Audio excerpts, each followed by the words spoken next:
যেখানে ব্যালটে নৌকা নেই সেখানে কেউ ভোট দেবে না, কেউ ভোট দিতে যাবেন না।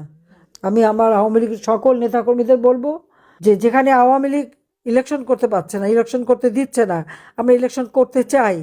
ঠিক আছে, আমরা চাই আওয়ামী লীগ ইলেকশন করবে, অবাধ নিরপেক্ষ নির্বাচন হবে, জনগণ তার মতামত দেবে, জনগণ যে ম্যান্ডেট দেবে আমরা সেটা মাথা পেতে নেব। আওয়ামী লীগ ভালো কি মন্দ সেটা ইউনূসের মতো একটা দুষ্কৃতিকারীর মুখে শুনতে চাই না। জনগণ বলুক, জনগণ দেখাক। কাজে আমি এটাই চ্যালেঞ্জ দেবো যে ভোটের মধ্য দিয়ে মানুষ সিদ্ধান্ত নিক জনগণ তারা কাকে চায়। যদি জনগণ আমাদের ভোট না দেয় আমরা মেনে নেব, আর জনগণ ভোট দিলেই প্রমাণ হবে যে আসলে কারা দোষী। কাজে আমি এটাই বলবো, যারা নেতাকর্মী যেখানে ভোট হবে, যেখানে আমরা আওয়ামী লীগ নিষিদ্ধ, যেখানে ব্যালটে নৌকা নেই সেখানে কেউ ভোট দেবে না, কেউ ভোট দিতে যাবেন না। আমি জানি চাপ দিচ্ছে, কারণ জনগণের স্বাধীন চিন্তার কোনো অধিকার ইউনূসের আমলে নাই। গুন্ডা বদমাইশির চাপ দিয়েই সে সব কিছু দখল করতে চায়, জঙ্গি সন্ত্রাসী দিয়েই তারা সব কিছু দখল করতে চায়। কাজে এখানে যে যেভাবে পারেন আপনারা ভোট কেন্দ্রে বিরত থাকবেন, কেউ ভোট দিতে যাবেন না। এটাই হচ্ছে আমার নির্দেশ সকলের কাছে। আর জনগণের প্রতিরোধ গড়ে তুলতে হবে, এটাই বড় কথা। তাহলে এটা কোনো বৈধ নির্বাচনও না, কারণ ইউনূস বৈধ সরকার না, তার নির্বাচন দেওয়ার কোনো অধিকার নাই। ইউনূস তো অবৈধভাবে ক্ষমতা দখলকারী, জনগণের ভোটে আসেনি, সে নির্বাচন দেয়। 2024 সালের নির্বাচন নিয়ে প্রশ্ন করেছে, আজ পর্যন্ত কি কিছু দেখাতে পেরেছে? জনগণ স্বতঃস্ফূর্তভাবে আওয়ামী লীগে ভোট দিয়েছে আমাদের কাজের জন্য, সেই নির্বাচনটাকে প্রশ্নবিদ্ধ করার চেষ্টা। এই নির্বাচনে আমরা যে জয়লাভ করেছিলাম, সরকার গঠন করেছি, 2029 সাল পর্যন্ত কিন্তু আমাদের মেয়াদ। তো ইউনূস মাঝখানতে কোথা থেকে উড়ে এসে জুড়ে বসলো এবং সে নির্বাচন দিল। নির্বাচন দেবার কোনো লিগ্যাল রাইট তার আছে? কোনো অধিকার তার আছে? খুব বৈধ যোগ্যতা আছে, ক্ষমতা আছে? তা নাই। সবই ওই মব সন্ত্রাস আর জঙ্গির করেই তারা নির্বাচন দিচ্ছে। কাজে এই নির্বাচন সে যে দিচ্ছে সেখানে আওয়ামী লীগকে ব্যান্ড করে দিয়েছে। আমার প্রশ্ন, আওয়ামী লীগ জনগণের ভোটে নির্বাচিত, আওয়ামী লীগকে ব্যান করে কিভাবে? সে একটা অবৈধ ক্ষমতা দখলকারী। এখন যদি ঘরে ডাকাত পড়ে মালিকদের বের করে দেয়, বাংলাদেশের অবস্থা সেরকমই হয়েছে। ডাকাতি করে ডক্টর মোহাম্মদ ইউনূস ক্ষমতা দখল করে আমাদের নির্বাচিত সরকারকে সরিয়ে দিয়ে এখন উনি আবার ইলেকশন দেবেন। সেই ইলেকশনে কি বুঝে? জীবন ইলেকশন করেছে সে কোনো দিন? করতে পারবে? আসুক না, নামুক না, একটা যে কোনো একটা কনস্টিটুয়েন্সিতে নামুক, আবার যে কোনো একটা কর্মীর সাথে ইলেকশন করুক, জামানত বাজেয়াপ্ত হবে তার, তাকে কেউ ভোট দেবে না। কারণ ওই জঙ্গিদের আর ওই সুদখোর গরিব মানুষের ঋণের চালে জড়িয়ে রক্ত চুষে খায়, তাকে কেউ ভোট দেবে না। আমি তাকে চ্যালেঞ্জ দিচ্ছি, সে আসুক না, জনগণের ভোটে নির্বাচিত হয়ে, তখন না বুঝবো। তার মেটিকুলাস ডিজাইন করে ক্ষমতা দখল, অন্যের অর্থে, এবং নিজে যে হাজার হাজার কোটি টাকা বানিয়েছে, 6,000 টাকা বেতনের একজন কর্মচারী বা গ্রামীণ ব্যাংকের এমডি হাজার হাজার কোটি টাকা পেল কোথায়? আজকে আমি আন্তর্জাতিক পর্যায়ে যারা তাকে একেবারে দেবতা মতো পুজো করতো একসময়, আমি তাদেরকে জিজ্ঞাসা করি, আপনারা কি কোনো দিন জিজ্ঞাসা করেছেন যে একটা ব্যাংকের এমডি, তার তো একটা নির্দিষ্ট বেতন পায় সরকারের পক্ষ থেকে, সে এত টাকা কোথায় পেল যে সারা বিশ্বব্যাপী সব জায়গায় উনি বিনিয়োগ করে বেড়ালেন? পা বেঁধে ঝুলিয়ে আগুন দিয়ে পোড়ানোর মতো নৃশংসতা এই ঘটনা বাংলাদেশে ঘটাচ্ছে তারা। প্রকাশ দিবলকে কুপিয়ে কুপিয়ে মানুষ হত্যা করে দিচ্ছে। আজকে তার কোনো অধিকার নাই যে এই দেশে ইলেকশন দেবে, জনগণের ভোট এ সম্পর্কে তার যার কোনো চিন্তাই নাই, কারণ সে তো ট্যাক্স ফাঁকি দেওয়া। আমরা তো আমাদের অল্প টাকা, কিন্তু আমরা কখনো ট্যাক্স ফাঁকি দেইনি, কারণ আমি জানি যে আমার দেওয়া ট্যাক্স বাংলাদেশের জনগণের উন্নয়নে কাজে লাগে। ডক্টর মোহাম্মদ ইউনূস কি কোনোদিন ট্যাক্স দিয়েছে? জিজ্ঞেস করেন। ট্যাক্স ফাঁকি দেওয়া এটা সে খুব ভালো জানে। আমি তো জানতাম না যে আমি আমাকে দেশ ছেড়ে যাচ্ছি বা দেশ ছেড়ে কখনো যেতে হবে, কিন্তু আমাকে তো সেই বনবাসে রেখে গেছে। তারপর আমি আমার জনতার সাথে আছি, দেশের মানুষের সাথে আছি, কিন্তু ইউনূস কারো ট্যাক্স দেবে না। এর হাত থেকে আমাদের দেশকে রক্ষা করতে হবে, এটাই আমার কথা। এখন বলে আইনে আছে কোনো মানুষকে হত্যা করলে বা কোনো স্থাপনা ধ্বংস করলে তার বিচার হবে। তাহলে আমার প্রশ্ন, যখন 2024 সালের জুলাই মাসে আন্দোলনের নামে মেট্রো রেল, বিটিভি ভবন থেকে শুরু করে বিভিন্ন এসে যে আগুন দিয়ে পোড়ালো, এবং যারা পুড়িয়েছে ইউনূসের সেই বাহিনীরা নিজেরাই স্বীকার করেছে, নিজেরাই বলেছে, গর্ব করে বলেছে যে মেট্রো রেলে আগুন না দিলে আর পুলিশ হত্যা না করলে তাতে বিপ্লব সফল হতো না। বিপ্লব কিসের? মেটিকুলাস ডিজাইনের মাধ্যমে ষড়যন্ত্র যেটা করে সেটাকে বিপ্লব বলে না। কাজে অপরাধীদের নিয়েই তার যাত্রা, অপরাধী নিয়েই চলা, জঙ্গি সন্ত্রাসীদের নিয়েই তার চলা, এটা হলো বড় কথা। কাজে এই অবস্থা থেকে দেশকে মুক্ত করতে হবে এবং সকলকে ঐক্যবদ্ধ থাকতে হবে। ইনশাল্লাহ এই অন্ধকার কেটে যাবে, আবার নতুন সূর্য উদিত হবে, বাংলাদেশের মানুষ আবার মাথা উঁচু করে বিশ্ব দরবারে চলবে। সেদিন খুব বেশি দূরে না। আমি আছি আপনাদের পাশে, যতক্ষণ বেঁচে আছি আপনাদের সাথেই আছি, বাংলার জনগণের সাথে আছি। সবাই ভালো থাকেন, সুস্থ থাকেন। ইনশাআল্লাহ বেঁচে যখন গেছি, আল্লাহ যখন বাঁচিয়ে এনেছে, তখন এই প্রতিকার করবই। একটা দলকে শেষ করে দেওয়া কি এত সোজা? আওয়ামী লীগ তো ভেসে আসা দল না। আওয়ামী লীগকে সে থাকতে দেবে না, আওয়ামী লীগকে নিষিদ্ধ করে। আওয়ামী লীগ যে সে নিষিদ্ধ করে, ইউনূস ক্ষমতা এসেছে কিভাবে? জনগণের ভোটে নির্বাচিত হয়ে এসেছে, জনগণের ম্যান্ডেট নিয়ে এসেছে? তা তো না। কিভাবে এসেছে সেটা নিজেই বলে দিয়েছে।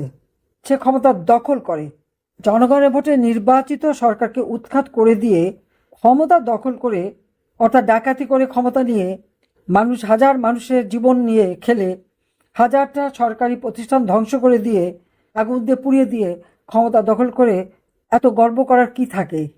সে তো রীতিমতো ডাকাতি করেছে, আর এখন মানুষের জীবনগুলি কেড়ে নিচ্ছে। আমি তো মনে করি ডক্টর মোহাম্মদ ইউনূসের বাংলাদেশের জনগণের কাছে ক্ষমা চাওয়া উচিত। বিদেশি অর্থায়নের হৃষ্টপুষ্ট এইভাবে অর্থ ব্যয় করে সে যে এইভাবে মানুষগুলির জীবন কেড়ে নিচ্ছে, একটা দেশকে ধ্বংস করে দিয়েছে, যে দেশটা অর্থনৈতিক উন্নয়নশীল দেশ হিসেবে মর্যাদা পেয়েছে, দক্ষিণ এশিয়ায় শক্তিশালী অর্থনৈতিক দেশ হিসেবে দ্বিতীয় স্থান অধিকার করেছিল, সেই দেশটাকে ধ্বংস করার কি অধিকার ইউনূসের আছে? ইউনূসের তো বাংলাদেশের জনগণের কাছে ক্ষমা চাওয়া উচিত, নাকে খত দেওয়া উচিত তার। কারণ সে এ পর্যন্ত, অন্তত আমার হিসাবে, আমাদের 4577টা ইউনিয়ন এবং তারপর ওয়ার্ড 8000 বেশি, এখানে যদি আমরা হিসাব করি, এমন কোনো ওয়ার্ড নাই, ইউনিয়ন নাই আওয়ামী লীগের নেতাকর্মী, মুক্তিযোদ্ধা তাদের উপর জুলুম অত্যাচার না করেছে। বাড়ি ঘর, ব্যবসা প্রতিষ্ঠান, একেবারে গরুর খামার, মুরগির খামার, হাঁস মুরগির খামার সব ধ্বংস করে দিয়েছে, ইন্ডাস্ট্রি পুড়িয়েছে, কোভিড হাসপাতাল পুড়িয়েছে, কিনা করেছে সে। একটার পর একটা মানুষের উপরে তারা জুলুম করে যাচ্ছে। কাজে এই যে জুলুম তারা করেছে, এবং এই যে আওয়ামী লীগেরই প্রায় 10,000 নেতাকর্মী হয় তাদের আগুন দিয়ে পুড়িয়েছে, হত্যা করেছে, লাশ গুম করে দিয়েছে। আমরা তো তাদের খবরও অনেকে পাই না। লাশ ভেসে ভেসে গেছে নদী দিয়ে, পুকুরের লাশ, জঙ্গলের লাশ, ঘরের লাশ। এই তো বাংলাদেশের অবস্থা। এর জন্য তো ইউনূসকে ক্ষমা চাইতে হবে। ক্ষমা চাইতে হবে এই কারণে যে সে মানুষ হত্যা করে, রাষ্ট্রীয় সম্পদ ধ্বংস করে, অগ্নি সন্ত্রাস করে তারপরে সে ক্ষমতা দখল করেছে। এবং সেটা সে নিজেই বলেছে, তার মেটিকুলাস ডিজাইনের মাধ্যমে কাকে দিয়ে, তার মাস্টার মাইন্ডকে পরিচয় করিয়ে দিয়ে জনগণের উপর ভরসা নাই, বিশ্বাস নাই। জনগণের ভোটে নির্বাচিত হয়েছে, ক্ষমতা নেয়নি, অবৈধভাবে ক্ষমতা দখলকারী। কাজে সে যে একটা নির্বাচিত সরকারকে মেটিকুলাস ডিজাইন করে উৎখাত করেছে এবং তারপর ক্ষমতা দখল করেছে, অর্থাৎ জনগণের অধিকার কেড়ে নিয়েছে, জনগণের ম্যান্ডেট যাদের আছে তাদেরকে উৎখাত করে নিজে ক্ষমতা দখল করেছে। এই জন্য তো ডক্টর মোহাম্মদ ইউনূসের জনগণের কাছে ক্ষমা চাওয়া উচিত। ক্ষমা চাওয়া উচিত তার আরও বেশি, কারণ সাধারণ মানুষের জীবনে কোনো নিরাপত্তা দিতে পারেনি। প্রতিনিয়ত নারী ধর্ষণ, শিশু ধর্ষণ, মানুষ খুন, যে কোনো ঘরে ঢুকে যে কোনো সময় যে কোনো মানুষের সম্পদ নিতে পারে, লুটপাট সারা দেশে চলছে। সে কি নিয়ন্ত্রণ করতে পেরেছে? পারে নাই। কাজে সেজন্য জনগণের কাছে ক্ষমা চাওয়া উচিত। যত জঙ্গি, সন্ত্রাসী, খুনি, তাদেরকে কারাগার থেকে মুক্ত করে দিয়ে এদের দ্বারাই তার ক্ষমতা দখল। কাজে এই যে যারা জঙ্গি সন্ত্রাসী তাদেরকে যে ছেড়ে দিল সে, এটার জন্য তো তার ক্ষমা চাওয়া উচিত। আজকে বাংলাদেশের অর্থনীতি সে ধ্বংস করেছে। যে বাংলাদেশ এত উন্নতি করেছিল, আজকে সেখানে মানুষের অবস্থাটা কি? একটার পর একটা ইন্ডাস্ট্রি বন্ধ হয়ে যাচ্ছে, কোনো বিনিয়োগ নাই, তরুণরা বেকার হয়ে যাচ্ছে, কৃষক কৃষি উপকরণ পায় না, উৎপাদিত পণ্যের মূল্য পায় না, শ্রমিক ইন্ডাস্ট্রি বন্ধ হওয়ার ফলে তারা কর্মহীন, গার্মেন্টসের অর্ডারগুলি চলে যাচ্ছে, গার্মেন্টস শ্রমিকরা বেকার হয়ে যাচ্ছে, শত শত ইন্ডাস্ট্রি আজকে বন্ধ হয়ে যাচ্ছে, দেশের অর্থনীতিকে সম্পূর্ণ ধ্বংস করে দিচ্ছে। এজন্য ইউনূসের জনগণের কাছে ক্ষমা চাওয়া উচিত। জনগণের কাছে তার ক্ষমা চাইতে হবে, কারণ শ্রমিকের অর্থ আত্মসাৎ করে শ্রমিক আদালতে ইউনূসের সাজা হয়েছিল। ক্ষমতা এসে সেই সাজাও মাপ। জনগণের ট্যাক্স সে ফাঁকি দিয়েছে, এই জন্য তার ক্ষমা চাওয়া উচিত। যে কেন সে ট্যাক্স ফাঁকি দেবে? এই ট্যাক্স তো জনগণের কাজে লাগে। 666 কোটি টাকার ট্যাক্স ফাঁকি দেওয়ার মামলার রায় তো 6 আগস্ট হওয়ার কথা, কিন্তু সেটা সে করতে দিল না। তারা 5 আগস্টের মধ্যেই সে শেখ হাসিনাকে ক্ষমতা থেকে সরালো। তারপর সে মামলা খারিজ। শুধু এই মামলা না, গ্রামীণ ব্যাংকের টাকা গ্রামীণ ব্যাংক থেকে সরিয়ে গ্রামীণ কল্যাণ একটা ফান্ড তৈরি করে সেই ফাউন্ডেশনের টাকা রেখে দিয়েছে। সেখান থেকে আবার গ্রামীণ ব্যাংকের 2% সুদে সে ঋণ দিত। এই যে গ্রামীণ ব্যাংকের টাকা সে মেরে দিল, তারপরে গ্রামীণ টেলিকমিউনিকেশনের টাকা যে সে মেরে দিল, সেটাও একটা ট্রাস্ট করে সেখানে সে নিয়েছে। এবং 48টা কোম্পানি করেছে তার ব্যবসা। এই 48টা কোম্পানির মধ্যে 20টা কোম্পানিতে বোর্ডের অনুমোদন নিয়ে সে চেয়ারম্যান। সে গ্রামীণ ব্যাংকের এমডি আর সব কোম্পানির চেয়ারম্যান। আর একটা কোম্পানিও লাভজনক না, একটা কোম্পানিও ট্যাক্স দেয় না এবং লেবার ওয়েলফেয়ারের টাকা দেয় না। লেবার ওয়েলফেয়ারের টাকা মেরে তো তার সাজা হলো, আর বাকি 38টা কোম্পানির বিরুদ্ধে কিছু ট্যাক্স ফাঁকি দেওয়ার, মানি লন্ডারিং করার মামলা ছিল। এই সব মামলাগুলি সে ক্ষমতায় এসে প্রত্যাহার করে নিয়েছে। আর এই যে একটার পর একটা মানুষ হত্যা করেছে, সে শিক্ষার পরিবেশটা সম্পূর্ণ ধ্বংস করেছে। আজকে সমস্ত শিক্ষা প্রতিষ্ঠানের অবস্থাটা কি? আওয়ামী লীগ করে অথবা মুক্তিযোদ্ধা পরিবার, তাদের লেখাপড়ার কোনো অধিকার নাই। কেন? তারা নাগরিক না। মানুষের নাগরিক অধিকার সে কেড়ে নেয় কিভাবে? এই যে শিক্ষার পরিবেশ সে ধ্বংস করেছে। কোমলমতি শিক্ষার্থী আজকে তাদেরকে দিয়ে শিক্ষকদের অপমান করায়। ওই শিক্ষকদের কাছে ইউনূসকে ক্ষমা চাইতে হবে, শিক্ষকদের কাছে তার ক্ষমা চাইতে হবে।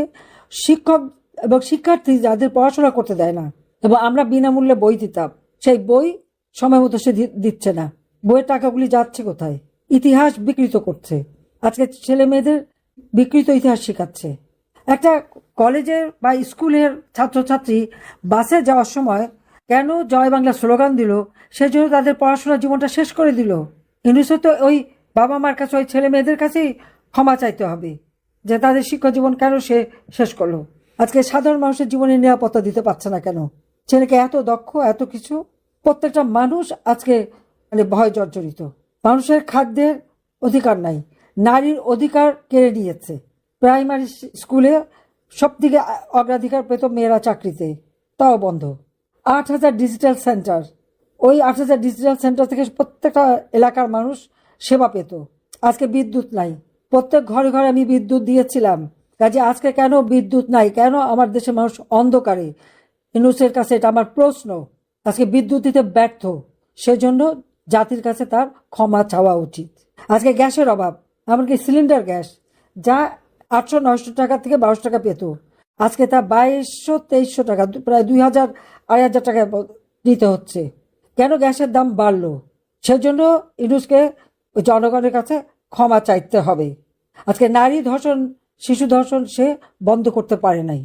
রাষ্ট্র চালাতে সম্পূর্ণ সে ব্যর্থ, আর তার ব্যর্থতার জন্য আজকে বাংলাদেশের মানুষ ভুক্তভোগী। 1400 মানুষকে নাকি আমি হত্যা করেছি। আমি তো কোনো মানুষকে হত্যা করি নাই, আমি তো কাউকে কোনো গুলি চালাতে হুকুম দেই নাই। আমি কোনো মানুষকে হত্যা করব? যে মানুষের ভাগ্য পরিবর্তনের জন্য আমি সারা জীবন আন্দোলন করে গণতন্ত্র প্রতিষ্ঠা করেছি। 2009 সাল থেকে একটানা আমি এই 15 বছর 7 মাস বাংলাদেশের ইতিহাসে প্রথম গণতান্ত্রিক ধারা অব্যাহত রেখে মানুষের আর্থসামাজিক উন্নতি করেছি। দারিদ্র্যের হার 18 ভাগে নামিয়েছি, অতি দারিদ্র্যের হার 5 ভাগে নামিয়েছি। প্রত্যেকটা ভূমিহীন গৃহহীন মানুষকে বিনামূল্যে ঘর করে দিয়েছি। আমি সেই মানুষগুলিকে কেন আমি হত্যা করতে যাব? আমার নামে মিথ্যা অপবাদ দিয়ে বেড়াচ্ছে। কিন্তু এই হত্যাকাণ্ড তো ইউনূস নিজে ঘটিয়েছে, কারণ লাশ ফেলো সরকার পড়ে যাবে। সে লাশ ফেলে তো সরকার পড়ে গেল, তারপরে কেন এই হত্যাকাণ্ড হলো সে জবাবও তাকে দিতে হবে। 2024 সালের 15 জুলাই থেকে 20 জুলাইয়ের মধ্যে যে হত্যাকাণ্ডগুলি এবং যে সমস্ত সরকার স্থাপনাগুলি আগুন দিয়েছে, সেই মেট্রো রেল থেকে শুরু করে এক্সপ্রেসওয়ে থেকে শুরু করে বিটিভি ভবন থেকে সব জায়গায়, এগুলি তো ইউনূসের মেটিকুলাস ডিজাইনের অংশ। সে তো এই ধ্বংসযজ্ঞ করেই তো ক্ষমতা দখল করেছে। তো অপরাধটা কে করেছে? ওই 1400 মানুষের কথা যে বলেছে জাতিসংঘ, এবং আমি দেখলাম চ্যাথাম হাউস তারাও বলে 1400, সবাই বলে 1400। আমি সকলের কাছে জিজ্ঞাসা করতে চাই, তারা কি সেই 1400 নাম ঠিকানা খুঁজে নিয়েছে? কখনো জিজ্ঞাসা করেছে? নিজের সচক্ষে এসে কোথাও দেখেছে মানুষের কি দুরবস্থা? আর ইউনূস যে 10,000 মানুষ হত্যা করলো, গুম করলো, তার জবাব তাকে দিতে হবে না? হ্যাঁ, আমি জানি ইউনূসের মেলা টাকা, তো ওইটাই তো প্রশ্ন যে 6,000 টাকা বেতনের কর্মচারীর এত টাকা কোথা থেকে আসলো, কিভাবে পেল? এবং টাকা দিয়ে তাকে দেশ বিক্রির মুচলেখা দিয়ে সে ক্ষমতায় টিকে থেকে গেল। এটাই তো বাস্তবতা। একদিন তার জবাবদিহি করতে হবে এবং জনগণের কাছে ইউনূসকেই ক্ষমা চাইতে হবে। এবং আওয়ামী লীগের অগণিত নেতাকর্মী, মুক্তিযোদ্ধা, তাদের উপর যে নির্যাতন চালাচ্ছে, এরও একদিন সাজা হবে এবং তার সাথে তার চেলা চামুন্ডা যা আছে, উপদেষ্টা আছে, তাদেরও। এটা তার মনে রাখতে হবে, এক মাঘে শীত যায় না। কাজে আমি এটুকুই বলবো যে এইভাবে দিনের পর দিন মানুষকে হত্যা করে যাচ্ছে। শুধু চেজের দিকে তাকায়, একই অবস্থা মানুষের। আওয়ামী লীগ থাকতে তো এই অবস্থা হয়নি। আন্দোলন করেছিল যখন জুলাই ছাত্ররা, আমরা কি তাদের বিরুদ্ধে লাঠিপেটা করেছি? আর ইউনূস কি করে? শ্রমিকরা আন্দোলন করছে, তাদের উপরে গুলি চালিয়ে শ্রমিক হত্যা করলো। শিক্ষকরা আন্দোলন করলো, সেখানে গুলি চালিয়ে হত্যা করলো।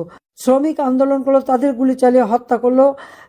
টিয়ার গ্যাস, পানি, গ্রেনেড, সাউন্ড গ্রেনেড, পানি মেরে আজকে শিক্ষক সমিতির সেই সেক্রেটারি মহিলা, তাকে তো হত্যাই করলো ইউনূস।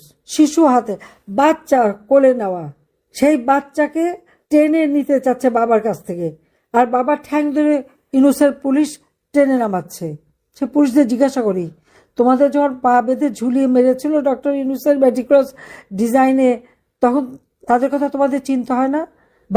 বাচ্চাটা বাবাকে জড়িয়ে ধরে রেখেছে, সে বাচ্চাটাকে কেড়ে নিতে চাচ্ছে, আর বাপ শুয়ে পড়েছে, তার ঠ্যাং ধরে টেনে নিয়ে যাচ্ছে।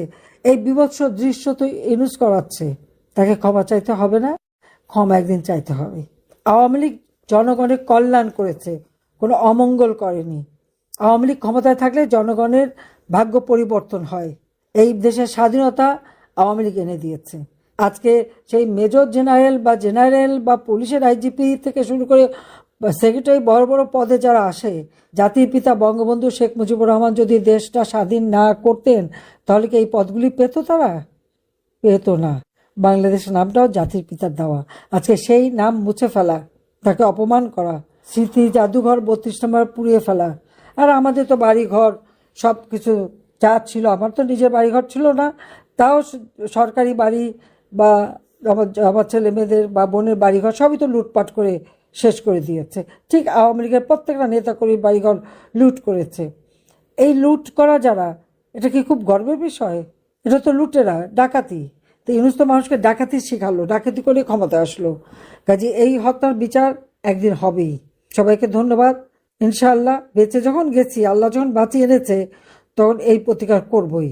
দেশ থেকে যত দূরে থেকে আমি দূরে না, আমি মানুষের পাশেই আছি। প্রতিদিন মানুষের এই কান্না আমাকে শুনতে হয়, যেটা অসহনীয়। কাজে আমি আজকে যারা আপনজন হারিয়েছেন বলবো, আমি নিজেও তো সব হারিয়েছিলাম, বাবা মা ভাই সব। সেই শোক ব্যথা বুকে নিয়েও বাংলাদেশের মানুষের পাশে দাঁড়িয়েছি, তাদের জন্য কাজ করেছি। কারণ এই দেশের মানুষের জন্যই তো আমার বাবা জীবন দিয়ে গেছেন, জীবন দিয়েছেন আমার মা, আমার ভাইয়েরা। কাজে আমি জানি হারানোর কষ্ট। সেই জন্য মানুষের পাশে দাঁড়িয়ে তাদের জীবনে একটু শান্তি, নিরাপত্তা দিয়েছিলাম। আজকে সব কেড়ে নিল এই সুদখোর খুনি ইউনূস। একদিন তার বিচারও বাংলার মাটিতে হবে ইনশাল্লাহ। সবাই ভালো থাকেন, সুস্থ থাকেন। খোদা হাফেজ। জয় বাংলা, জয় বঙ্গবন্ধু। বাংলাদেশ চিরজীবী হোক।